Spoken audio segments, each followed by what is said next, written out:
Hello students, मैं आपके लिए ये वीडियो सेंड कर रही हूँ। बहुत सारे बच्चे ऑनलाइन क्लासेस में ज्वाइन नहीं कर पाए और बहुतों के साथ नेटवर्क प्रॉब्लम हुआ, सर्वर का प्रॉब्लम हुआ, जिसके कारण उनको मेरी पढ़ाई हुई बात समझ में नहीं आई। तो मैं फिर से इसको यूट्यूब के थ्रू आपको भेज रही हूँ। आप इस जो भी मैं लिंक भेजूंगी उस पर आप क्लिक करके इसको देख सकते हो, जब मन तब देख सकते हो, जितने बार चाहो उतने बार देख सकते हो और समझ सकते हो। और प्रॉब्लम कोई न समझ के में आने पर प्रॉब्लम हो तो वो मुझे आप व्हाट्सएप भी कर सकते हो। तो आपके सिलेबस में 12th के सिलेबस में ग्रामर पोर्शन में स्पेशली आपको नरेशन पढ़ना है। लेकिन बिफोर नोइंग टू नरेशन जानने के पहले हम क्या करेंगे, थोड़ा सा वॉइस के बारे में पढ़ लेते हैं। ठीक है, डायरेक्ट नरेशन मैं आपको नहीं बता रही, उसके पहले मैं आपको वॉइस बता रही हूँ। उसके बाद आपको जब नरेशन में पढ़ाऊंगी तो आपका नरेशन बहुत ही ज्यादा क्लियर होगा। इस कारण से मैं आपको अभी वॉइस पढ़ा रही हूँ। तो देखो, आज का टॉपिक है वॉइस। ठीक है,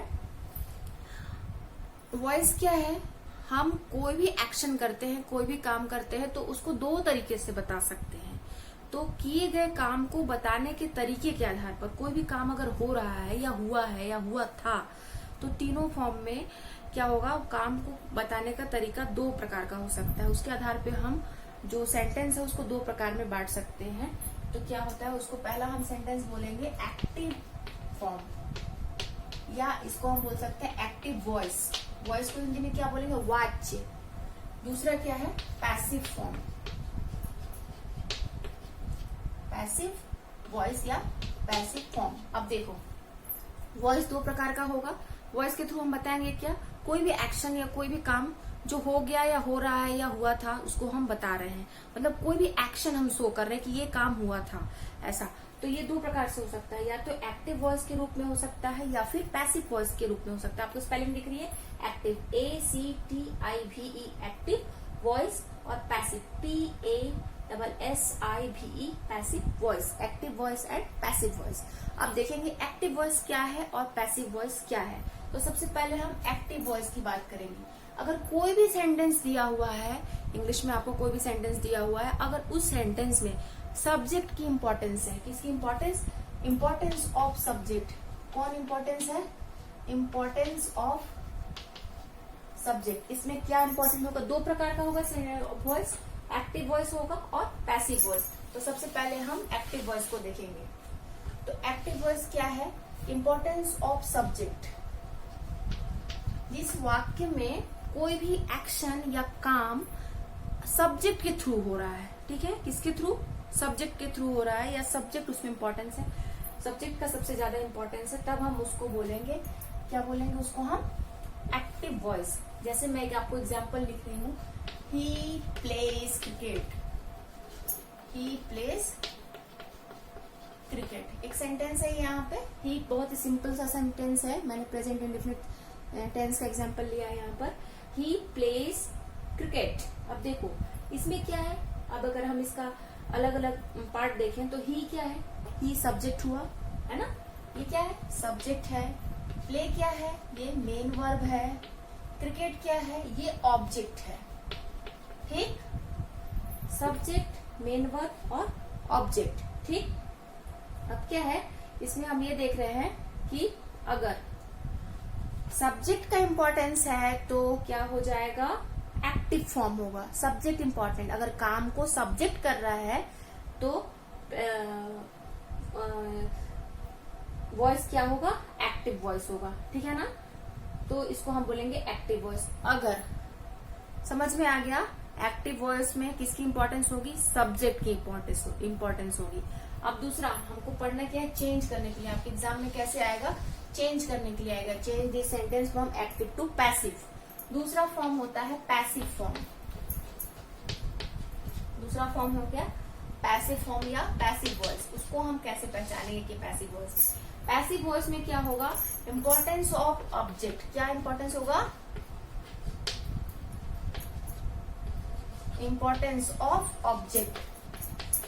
एक्टिव में क्या था, सब्जेक्ट इंपॉर्टेंस था, पैसिव में क्या है, ऑब्जेक्ट इंपॉर्टेंस है, इंपॉर्टेंस ऑफ ऑब्जेक्ट। अब कैसे पहचानेंगे हम, देखो जैसे यही सेंटेंस है, अगर मैं इसका पैसिव चेंज करूं तो क्या हो जाएगा, आपको मैं बताऊंगी कि कैसे पैसिव चेंज करते हैं। Cricket is played by him. ठीक ना, समझ में आया, cricket is played by him, HIM, cricket is played by him.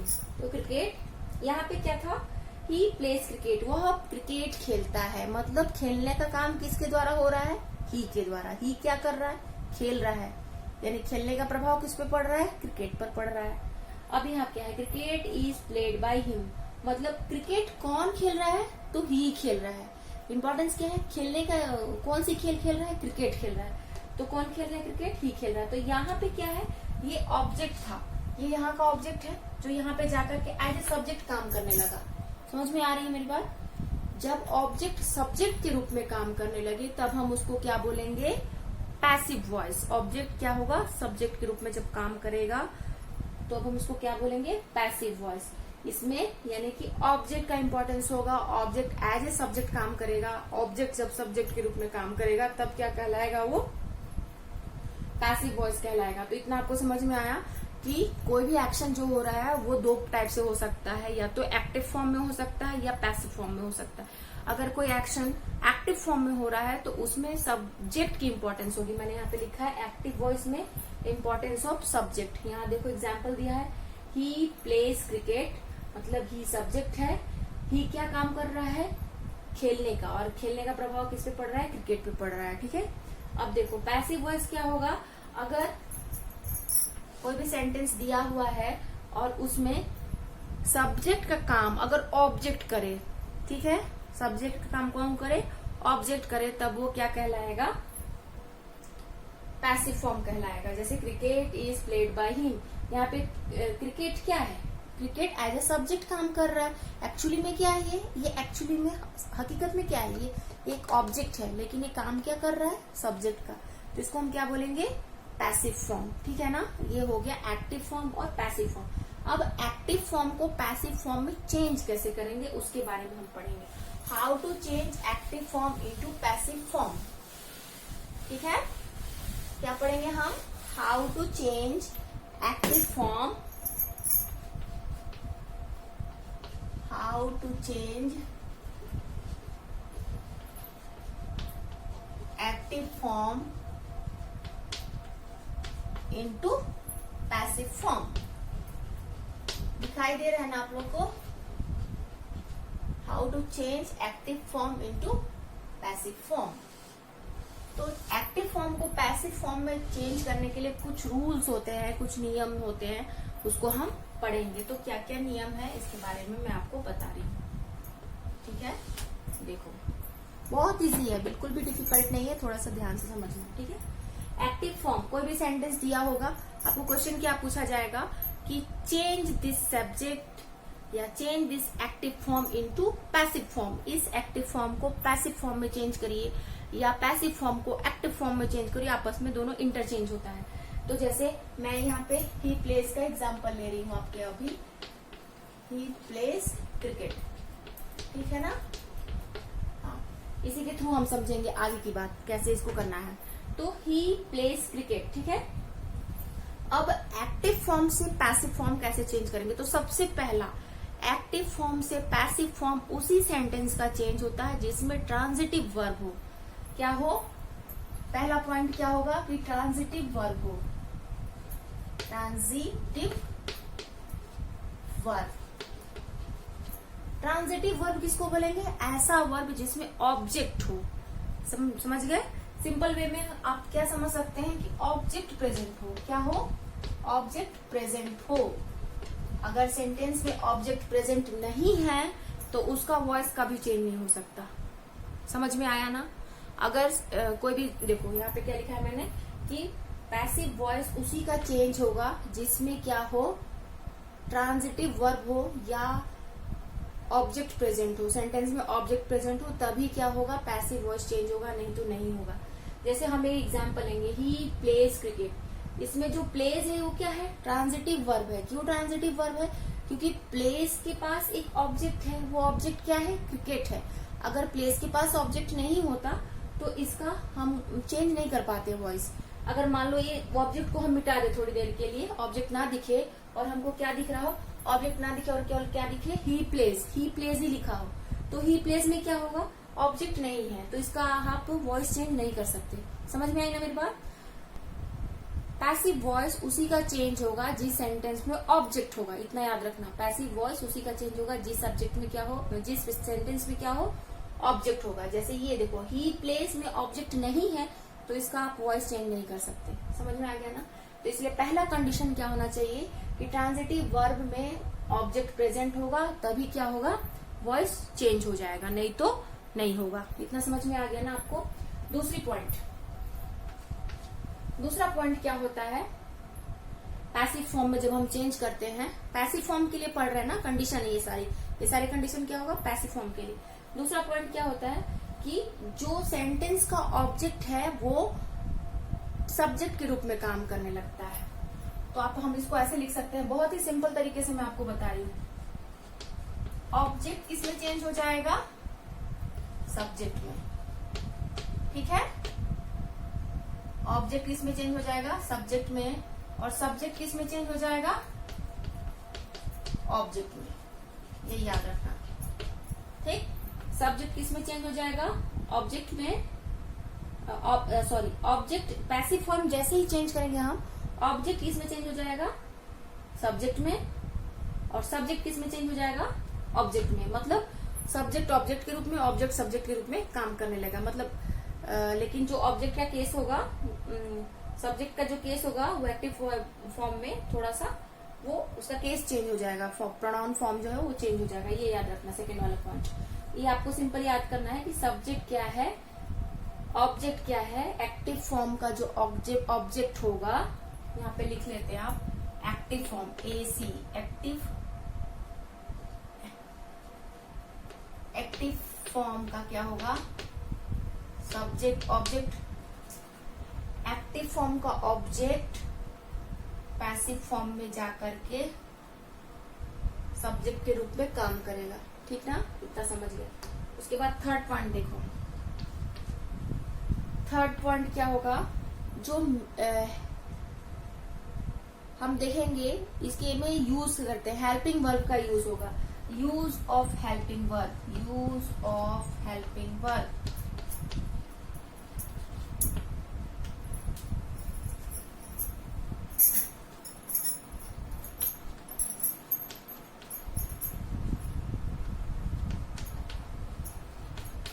use of helping verb according to tense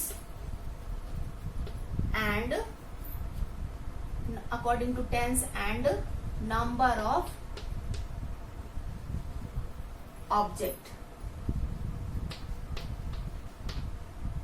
according to number of object. Object singular है या plural है, इसको हम ध्यान में रखते हुए, या सेंटेंस किस टेंस में लिखा हुआ है उसके आधार पे हम क्या लगाएंगे, हेल्पिंग वर्ब यूज करेंगे। फोर्थ पॉइंट क्या होगा, use of main verb in third form. हमेशा याद रखना, use of main verb in third form. Use of main verb in third form. Passive form में हमेशा ऑलवेज क्या होगा, जो मेन वर्ब है वो थर्ड फॉर्म में ही यूज होगा। इससे भी आप पहचान सकते हैं कि जो सेंटेंस है वो पैसिव फॉर्म है। अगर मेन वर्ब के साथ अगर हेल्पिंग वर्ब के साथ मेन वर्ब का थर्ड फॉर्म यूज किया गया है तो क्या है, पैसिव फॉर्म में, साथ में उसमें अगर बाई लगा हुआ है तो, ठीक ना। तो क्या होगा, मेन वर्ब हमेशा थर्ड फॉर्म में यूज होगा हेल्पिंग वर्ब के साथ। फिफ्थ क्या है, फिफ्थ पॉइंट क्या बताएंगे कि मेन वर्ब के बाद after main verb use of by. आप इसको सिंपली ऐसा समझ सकते हैं, use of by, use of by का यूज होगा। हैंडराइटिंग समझ में आ रही है ना, एकदम साफ साफ लिख रही हूं मैं। यूज ऑफ बाई यूज किया जाएगा। कहाँ पे बाई यूज करेंगे, बाई का यूज हेल्पिंग वर्ब के जस्ट बाद और जो ऑब्जेक्ट है उसके पहले यूज करेंगे। ठीक, इतना आपको याद रखना है। तो हम पढ़ रहे हैं how to change active form into passive form. Active form को पैसिव फॉर्म में कैसे चेंज करेंगे, मैं पूछूंगी कल की क्लास में आपसे कैसे चेंज करेंगे। पहला कंडीशन क्या है कि एक्टिव फॉर्म से पैसिव फॉर्म उसी सेंटेंस का चेंज होगा जिसमें ट्रांजिटिव वर्ब हो यानी कि ऑब्जेक्ट प्रेजेंट हो। देखो, ट्रांजिटिव वर्ब हो या ऑब्जेक्ट प्रेजेंट हो। सेकंड पॉइंट क्या होगा कि जो एक्टिव फॉर्म का ऑब्जेक्ट है वो पैसिव फॉर्म में जाते ही एज ए सब्जेक्ट काम करने लगता है और जो सब्जेक्ट है वो ऑब्जेक्ट के रूप में काम करने लगता है। ठीक ना। फिर थर्ड पॉइंट क्या है, use of helping verb according to tense and number of object. अब हेल्पिंग वर्ब का यूज हम टेंस के अकॉर्डिंग करेंगे कि टेंस कौन सा है, इंडेफिनिट में है, कंटिन्यूअस में है, प्रेजेंट इंडेफिनिट में है, पास्ट इंडेफिनिट में है, फ्यूचर इंडेफिनिट में, किस फॉर्म में है उसको हम देखेंगे। फिर फोर्थ पॉइंट क्या है, use of main verb in third form. Main verb का हमेशा थर्ड फॉर्म यानी कि पास्ट पार्टिसिपल फॉर्म यूज होगा। नेक्स्ट है यूज ऑफ बाई का यूज होगा। सिक्स्थ पॉइंट क्या है कि जो सब्जेक्ट है एक्टिव फॉर्म का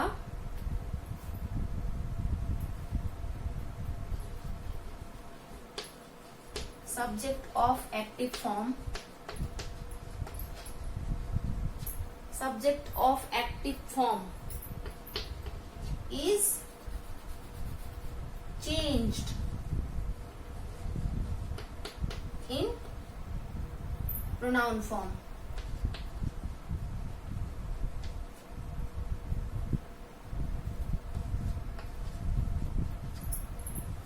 जो सब्जेक्ट है, subject of active form is change in pronoun form.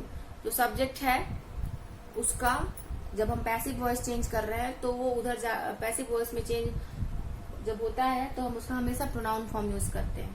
अब ये क्या क्या हो सकता है, इतना आपको समझ में आ गया ना। अब मैं लिखती हूँ, एग्जाम्पल आपको समझाती हूँ तब आपको समझ में आएगा। जैसे ये है, देखो, ही प्लेज क्रिकेट, ये एग्जाम्पल है आपके पास, ही प्लेज क्रिकेट। इसमें हमको ये देखना है सबसे पहले कि ये किस टेंस में है। किस टेंस में है ये ही प्लेज क्रिकेट, पता है आप लोगों को ना। ही प्लेज क्रिकेट ये प्रेजेंट इंडेफिनिट टेंस का एग्जाम्पल है। प्रेजेंट इंडेफिनिट टेंस कैसे पहचान में आया आपको? प्रेजेंट इंडेफिनिट टेंस बहुत ही सिंपल तरीका है इसको पहचानने का। क्या है, जब भी मेन वर्ब, ये देखना मेन वर्ब यानी कि मुख्य क्रिया, जैसे कि play, go, sleep, run, wash, clean, drink, ये सारी जो क्रियाएं होती हैं मेन वर्ब, अगर वो फर्स्ट फॉर्म में है, सिंपली फर्स्ट फॉर्म में यूज किया गया है, उसके साथ कोई हेल्पिंग वर्ब यूज नहीं है। हेल्पिंग वर्ब मतलब is, am, are, was, were, have, had, has, ये सब यूज नहीं किया गया है। और या फिर मेन वर्ब में एस या ईएस लगा हुआ है तो वो हमेशा प्रेजेंट इंडेफिनिट टेंस में होगा। याद रखना। कैसे कैसे पहचानेंगे प्रेजेंट इंडेफिनिट टेंस? पहला कि जो मेन वर्ब है वो फर्स्ट फॉर्म में हो विदाउट एनी हेल्पिंग वर्ब, या जो मेन वर्ब है उसमें एस या ईएस लगा हुआ है तो सेंटेंस हमेशा प्रेजेंट इंडेफिनिट टेंस में होगा। ठीक है। अब देखो ये सेंटेंस अब प्रेजेंट इंडेफिनिट टेंस में है, तब हमको देखना है कि क्या करेंगे। ही प्लेज क्रिकेट, अब इसमें देखो ये क्या है, ही क्या है, ही सब्जेक्ट है ना सब्जेक्ट। प्लेस क्या है, ये helping verb, sorry main verb है प्ले, मेन वर्ब, और क्रिकेट क्या है, ऑब्जेक्ट है। अब इसमें चूंकि क्रिकेट ऑब्जेक्ट है, सेंटेंस में ऑब्जेक्ट है, इसलिए हम इसका वॉइस चेंज कर सकते हैं। अगर ऑब्जेक्ट नहीं होता तो हम इसको चेंज नहीं कर सकते। अगर यहाँ पे क्रिकेट नहीं होता, मतलब प्लेस तक ही सेंटेंस एंड हो जाता, तो इसमें हम इसको चेंज नहीं कर सकते। तो अब ही प्लेस क्रिकेट। अब देखो, अब हमको उठाना कहाँ से है, ऑब्जेक्ट से उठाएंगे। इसका पैसिव फॉर्म क्या हो जाएगा, मैं यहाँ शॉर्ट में लिख रही हूँ ना, पैसिव, पी मतलब पैसिव फॉर्म। ठीक है, कैसे चेंज हो जाएगा, जैसे अब यहाँ से उठाएंगे, क्रिकेट से उठाएंगे, तो सबसे पहले हम क्या लिखेंगे, क्रिकेट, क्रिकेट। ठीक है, क्रिकेट। अब देखो ये प्रेजेंट इंडेफिनिट टेंस में है, तो प्रेजेंट इंडेफिनिट टेंस में तीन ही हेल्पिंग वर्ब यूज होता है, इज, एम और आर।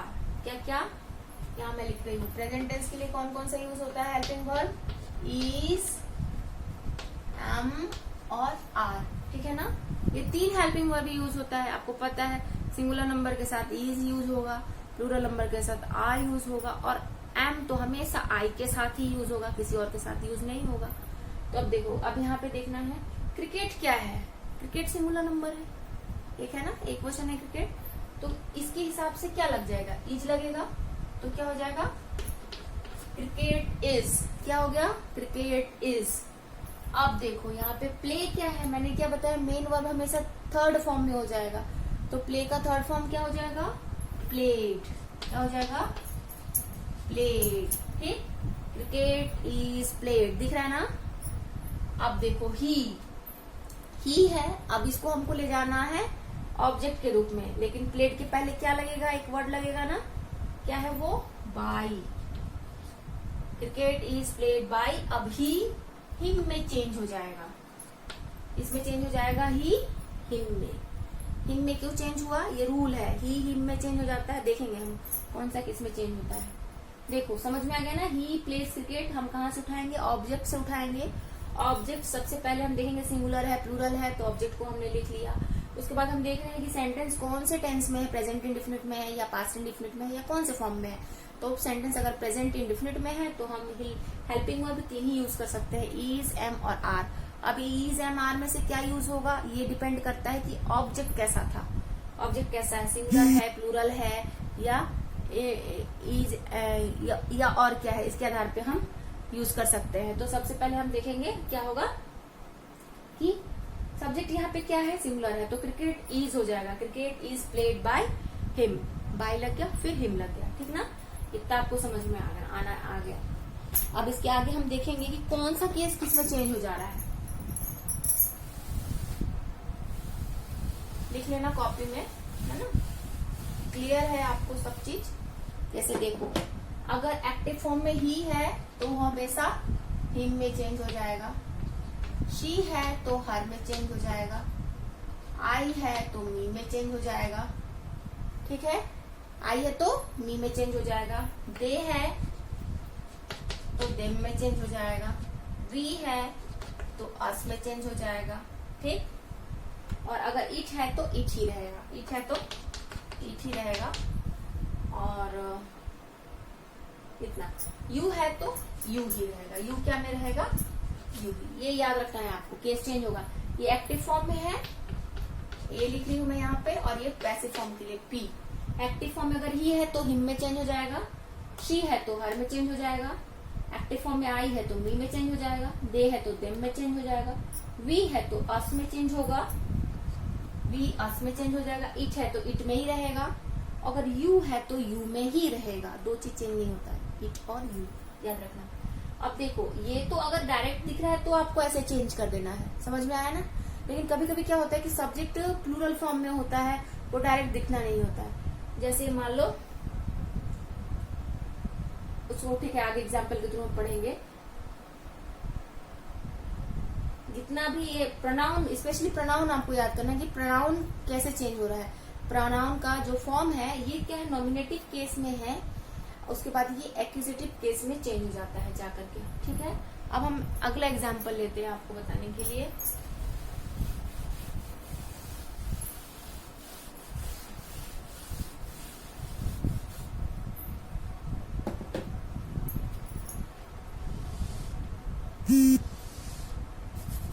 देखो एग्जाम्पल क्या है, आई राइट अ लेटर। चेंज करो इसको आप लोग, अगर समझ में आ गया तो चेंज करो कॉपी में, जल्दी जल्दी कॉपी लेके बैठना है ना। आई राइट अ लेटर। अब देखो सबसे पहले आपको ये पहचानना है कि प्रेजेंट टेंस किस फॉर्म में है। ये सेंटेंस जो है वो किस फॉर्म में है, बताओ किस फॉर्म में है, देखना है। मेन वर्ब को देख लो, समझ में आ जाएगा। मेन वर्ब क्या है, राइट, कोई एस नहीं लगा है। दूसरा कंडीशन क्या है कि राइट का फर्स्ट फॉर्म है और कोई हेल्पिंग वर्ब नहीं है, तो क्या होगा, प्रेजेंट इंडेफिनिट टेंस। क्या हुआ, प्रेजेंट इंडेफिनिट टेंस। तो इतना दिमाग में याद रख लेना है कि प्रेजेंट इंडेफिनिट टेंस है तो इसमें 3 ही हेल्पिंग वर्ब यूज होगा, या तो इज यूज होगा, या तो एम यूज होगा, या फिर आर यूज होगा। इज, एम या आर, 3 में से हमको यूज करना है। अब देखना है इधर ऑब्जेक्ट है कि नहीं है, तो आपको ऑब्जेक्ट दिख रहा है। ऑब्जेक्ट क्या है, लेटर। लिखना का प्रभाव किस पे पड़ रहा है, लेटर पे। क्या लिखा जा रहा है, लेटर, तो क्या होगा, लेटर। लेटर है यानी कि इसका तो वॉइस चेंज होगा, ये याद रखना। ऑब्जेक्ट है तो लेटर चेंज, ऑब्जेक्ट है तो वॉइस चेंज होगा। तो हम कहाँ से उठाएंगे, इसको उठाएंगे, ऑब्जेक्ट, पूरा ए लेटर, ठीक है। ऑब्जेक्ट के साथ हो सकता है 1-2 वर्ड एक्स्ट्रा हो उसमें, या तो कुछ आर्टिकल्स जुड़ा हुआ हो, ए एंड द जुड़ा हुआ है, या थोड़ा ग्रुप ऑफ वर्ड्स जुड़े हुए ऑब्जेक्ट के साथ, तो वो आपको पूरा लेना है। समझ में आ गया ना? जैसे अब यहां से लेंगे अ लेटर, अब देखो यहाँ पे स्मॉल था लेकिन इधर आया तो कैपिटल हो गया। याद रखना, सेंटेंस का स्टार्टिंग जो लेटर होता है वो कैपिटल होता है। अ लेटर, अब देखो राइट है मतलब प्रेजेंट इंडेफिनिट टेंस। एक तो देख लिए कि हम जान गए इज एम आर में से कोई तीनों में से एक लगेगा। अब देखो यहाँ सब्जेक्ट के अकॉर्डिंग क्या है, आई है और द राइट है, और ये ऑब्जेक्ट क्या है, अ लेटर है मतलब एक ही लेटर है, मतलब क्या है ये सिंगुलर नंबर है। तो क्या हो जाएगा सिंगुलर नंबर के लिए इज, अ लेटर इज। अब राइट का क्या हो जाएगा, थर्ड फॉर्म बोलो written, a letter is written by. अब देखो आई किस में चेंज हो जाता है, ढूंढो इसमें से, ये आई किस में चेंज होगा, मी में। तो क्या हो जाएगा, a letter is written by me, a letter is written by me. बहुत इजी है ना, a letter is written by me. अब अगला पॉइंट देखते हैं, अगर सेंटेंस निगेटिव है तो कैसे बनाएंगे। कुछ नहीं करना है, अगर सेंटेंस निगेटिव है तो हमको बस क्या करना है, हेल्पिंग वर्ब और मेन वर्ब के बीच में नॉट पुट कर देना है, ठीक है। जैसे देखो इसी का एग्जांपल लेंगे, ये तो तब हुआ जब क्या है, सेंटेंस अफर्मेटिव है, एक पॉजिटिव सेंटेंस है, एक सकारात्मक वाक्य है, अफर्मेटिव सेंटेंस है। अब अगर निगेटिव सेंटेंस है तो कैसे करेंगे, देखो I do not write a letter, I do not write a letter. ये आपके पास क्या है, एक क्वेश्चन है, चेंज इट। आपको इसको क्या करना है, चेंज करना है। आप लोग लिख रहे हो ना कॉपी में, एग्जाम्पल लिखते जाना, तभी क्लियर है, समझ में आएगा, नहीं तो फिर प्रॉब्लम हो जाएगी। अब देखो क्या करेंगे हम, इसको मिटा दूं मैं, या इधर ये लिखो I do not write a letter. अब इधर देखो,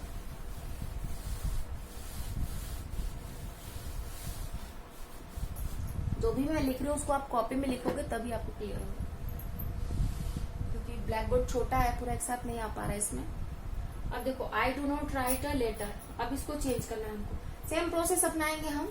डू नॉट से हमको टेंशन नहीं लेना है, बस डू नॉट, आपको पता है डू नॉट और डज नॉट कब लगेगा, डू नॉट और डज नॉट तभी लगेगा जब सेंटेंस क्या हो, प्रेजेंट इंडेफिनिट में हो।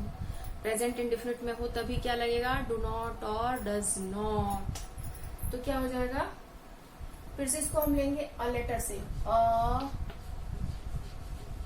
लेटर, सेम चेंज कर देंगे। अ लेटर के बाद क्या आ जाएगा, इज, अ लेटर इज। अब देखो डू नॉट है तो क्या लग जाएगा, नॉट, डू हट जाएगा, a letter is not written by me. Easy है ना, a letter is not written by me, मतलब डू नॉट डज नॉट लगा है तो बस आपको क्या करना है, जो भी हेल्पिंग वर्ब है और मेन वर्ब है उसके बीच में नॉट लगा देना है। तो इससे क्या हो जाएगा, आपका क्या होगा, निगेटिव बन जाएगा, पैसिव फॉर्म का निगेटिव। तो इस तरीके से आपको बनाना है, ठीक है ना, तो समझ में आया सबको। अब मैं आपको कुछ एग्जाम्पल्स सॉल्व करने के लिए देती हूँ, आप अभी उसको सॉल्व करके मुझे दिखाएंगे कॉपी में। इतना समझ में आया ना, लिख लिया ना। अब देखो आगे, इधर से मिटाते हैं। अब वीडियो को पॉज कर करके भी लिख सकते हो, है ना, इसीलिए मैंने यूट्यूब पे इसको बनाया है, ताकि आपको समझ में नहीं आया, जहां पे भी दिक्कत हो रही है तो आप पॉज कर करके इसको समझ के लिख सकते हो कॉपी में, ठीक है। आपके लिए होमवर्क है, मैं आपको 5 सेंटेंसेस दूंगी, आपको उसको चेंज करना है, ठीक ना। जैसे पहला सेंटेंस है,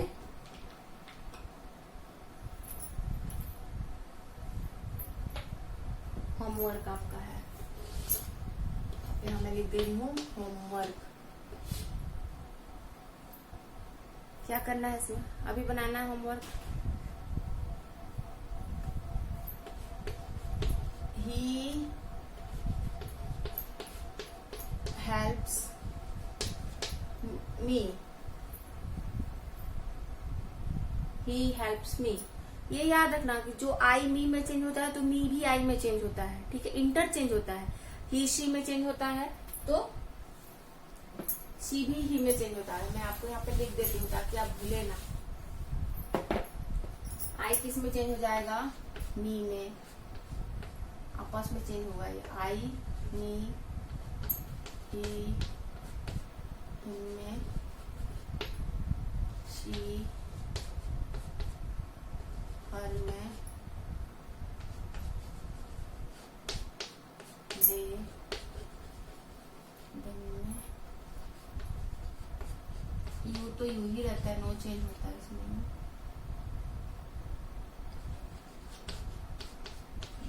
इसमें इट ही रहेगा।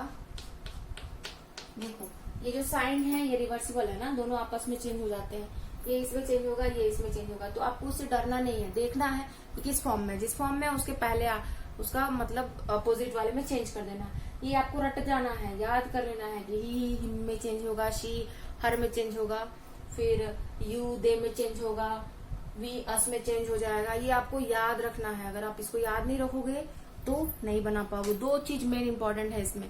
एक तो आपको आइडेंटिफिकेशन ऑफ टेंस आना चाहिए कि कौन से टेंस में आपको कैसे पहचानना है। तो आज हम केवल प्रेजेंट इंडेफिनिट को ही डिस्कस कर रहे हैं ताकि आपको एक एक पॉइंट क्लियर हो। तो प्रेजेंट इंडेफिनिट में क्या है मैं बता चुकी हूँ, पहचान आपको, तो उसके हिसाब से फिर आपको बनाना है। और दो चीज और इम्पोर्टेंट है, आपको ये पूरा केस याद कर लेना है। दूसरी बात, आपको ज्यादा से ज्यादा ज्यादा से ज्यादा मेन वर्ब का फॉर्म्स याद होना चाहिए। फॉर्म्स मतलब उसके तीनों फॉर्म, जैसे arise, arose, arisen, write, wrote, written, play, played, played, give, give, given, इस तरीके से तीनों फॉर्म। तो ग्रामर की बुक आप लेंगे और उसमें से उसके तीनों फॉर्म को याद करेंगे ताकि आपका जो है बेस क्लियर हो सके। ठीक है ना? तभी तो आगे हम नरेशन पढ़ेंगे। और जब आप नरेशन और वॉइस पढ़ लेंगे तो आप सेंटेंस खुद से मेक कर पाएंगे, बना पाएंगे। और जितने भी आपका जो नोट राइटिंग है, रिपोर्ट राइटिंग है, आर्टिकल राइटिंग है, इसको आप इजीली लिख सकते हैं। ठीक है? तो ये हो गया इस तरीके से। तो ये आपका होमवर्क मैं आपको दे रही हूँ 5, ज्यादा नहीं दूंगी, 5। ठीक है? 5 आपको सॉल्व करना है। और इसको सॉल्व कब करना है? आज आप वीडियो देखेंगे, वीडियो देखने के बाद इसको सॉल्व करेंगे और व्हाट्सएप जो ग्रुप बना है इंग्लिश का, उसमें आप क्या करेंगे, इसको अपने कॉपी में सॉल्व करके मुझे व्हाट्सएप करते जाएंगे। मैं सबको देख लूंगी। ठीक है? सबका देखूंगी, इसका सही होगा, कम्प्लीटली सही होगा, उसको बहुत अच्छी बात है, समझ में आ रहा है। ठीक, उसमें आपको कॉपी में लिख के भेजना है। समझ गए ना? अब देखो आगे क्या होगा। और वीडियो पूरा देखना है तभी आपको समझ में आएगा, है ना? वीडियो जब तक लास्ट तक नहीं देखोगे आपको क्लियर नहीं होगा। जैसे ही हेल्प्स मी, ठीक, आप ग्रामर का यूज कर सकते हो। अभी फिलहाल आपको अगर थर्ड फॉर्म तीनों का नहीं मालूम है, मेन वर्ब का तीनों फॉर्म नहीं मालूम है, तो ग्रामर आप खोल के देख सकते, कर लेना है कि इन फ्यूचर आप उसको भूलो ना। जैसे हेल्प का आपको तीनों फॉर्म नहीं मालूम है तो आप ग्रामर की बुक लिए, उसमें से देखे और सीखे, उसके बाद याद किए, फिर उसको कभी भूलना नहीं है। इतना आपको याद रखना है। फिर जैसे आपको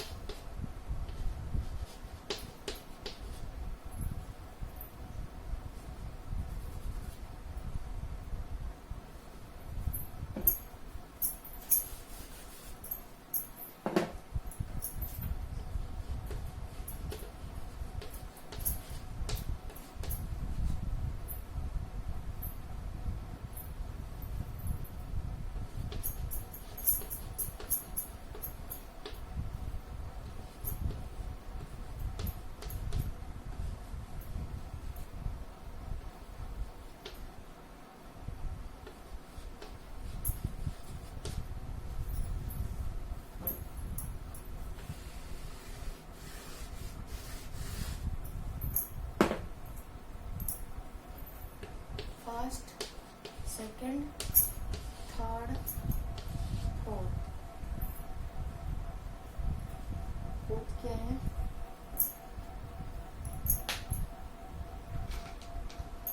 पहला क्या है? He helps me, I watch a film, children do not run in water. Fourth क्या है?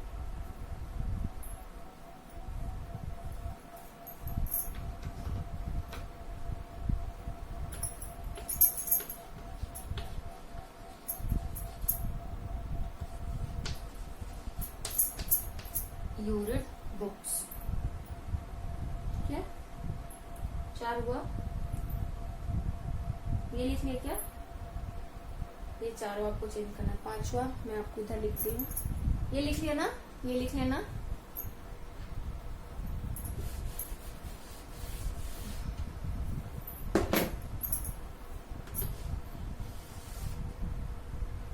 पांचवा पॉइंट यहाँ पे मैं लिख रही हूँ।